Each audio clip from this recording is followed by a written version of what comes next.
Hello everyone, this is Kessel Raptorial. So, this morning I came across an article with the title, Hawaii's erupting volcano is still going, and now it's a threat to passing planes too. The ash plume from Kilauea summit prompted an aviation warning. Now I did say we were going to follow the story. So, and this is the first article we will take a look at. This is the first picture you will come across if you go to this article. I will link to all my sources below. We left off last week, with warnings that evacuations from the Big Island of Hawaii, where the eruption of the Kilauea volcano was still going on. Now, the Big Island of Hawaii is actually 5 separate volcanoes. Reading from an article just published yesterday on The Verge, I quote, "A massive plume of ash rising from Kilauea's volcano prompted a warning yesterday." That would have been Tuesday, May 15th. This article was published on May 16th. I was at the Natural History Museum pretty much all day that day, volunteering, then attending a presentation on fossil preservation in the afternoon, and later that evening, a Geological Society meeting. So I just accessed the article on the morning of the 17th, and as of then, the eruption ash plume is so dangerous it can bring down planes, and certainly shut down airports.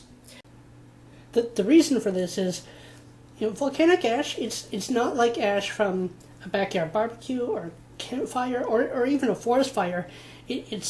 It's rock. It's abrasive. It's sharp. and it's very tiny, so it can get into tiny crevices in machines and just wreck them. In fact, thinking of it as dust-sized glass shards is maybe a more useful visualization, even though it's not glass, it's rock, but that gives you a pretty good picture. We also mentioned the risk of a mega tsunami created by a landslide. If you watch the documentary about mega tsunami, I remember the one that came out in the early 2000s. I actually had an oceanography course in early to mid high school, and I wrote a report on it. And I actually had a very interesting final exam that year, but that's a story for another time. Now, in my original video, I forgot to add in the timeline of the May 2018 eruption of Kilauea, though I did touch on pieces of it. In the last couple of weeks of April, the lava pool within the Halemaumau crater on Kilauea's summit, the summit is the peak of the mountain, began overflowing, and not only that, but the built-up pressure had lifted the very ground of the island by about 20 centimeters.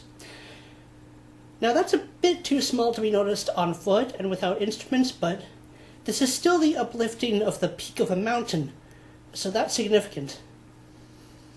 Although volcanoes have been known to uplift and sink in small amounts without an eruption right away, so they're very difficult to predict. Now, as May began, the month of May, the Halemaumau crater began gushing ash, and the ash cloud arose up to 10,000 feet in the air. Then 12,000, and in the last couple days, May 17th through, as I'm recording, 17th through, then as May began, the Halemaumau crater began gushing ash, and the ash cloud arose up to 10,000 feet in the air, then 12,000. The USGS, the U.S. Geological Survey, warns that any time activity may become more explosive. And it did. I think we even got ash plume up to 30,000 feet, briefly for the last couple of days, actually. We already got that warning that the volcano could hurl boulders the size of refrigerators, probably bigger ones than that even, and land them miles away from where they originated. So some evacuations of the island were underway, as was the removal of all the pentane from the Puna geothermal venture. The intensity can still increase.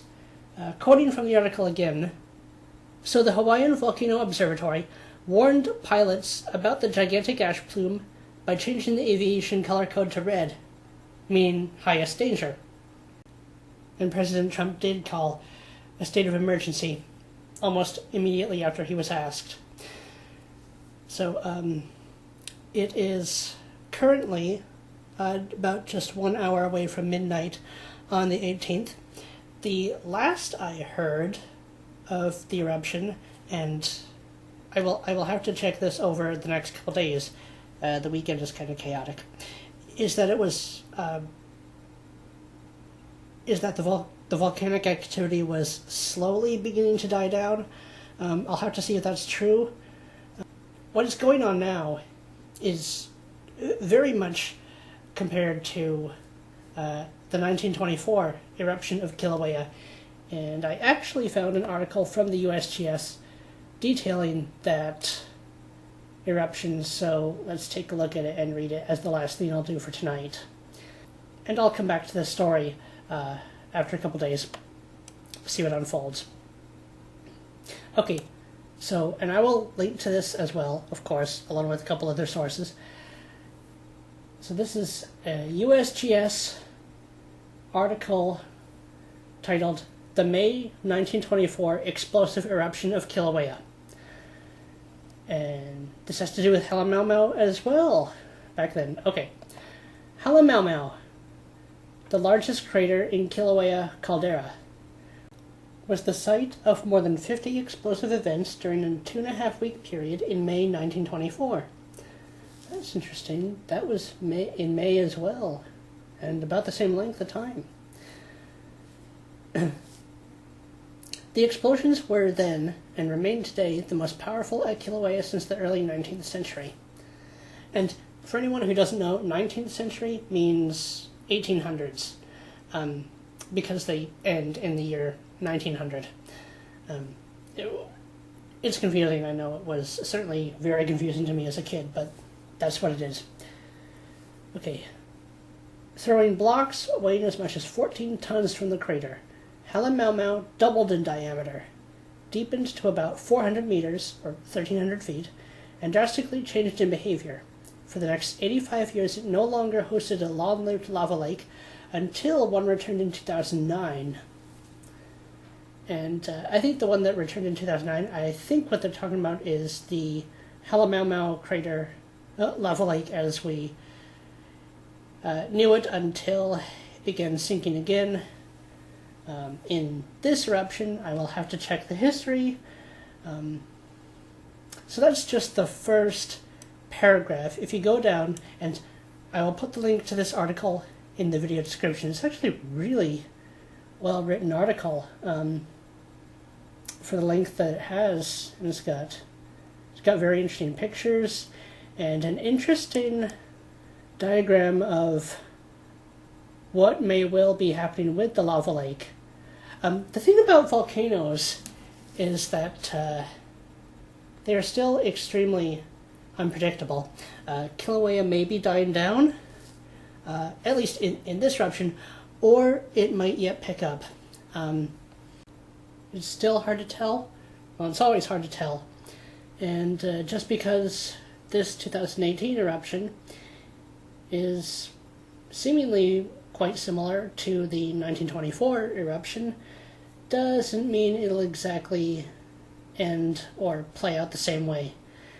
So, yeah, volcanoes are complex, tricky geological features. I do have to go for the span of the weekend, but I will be back and on this story again.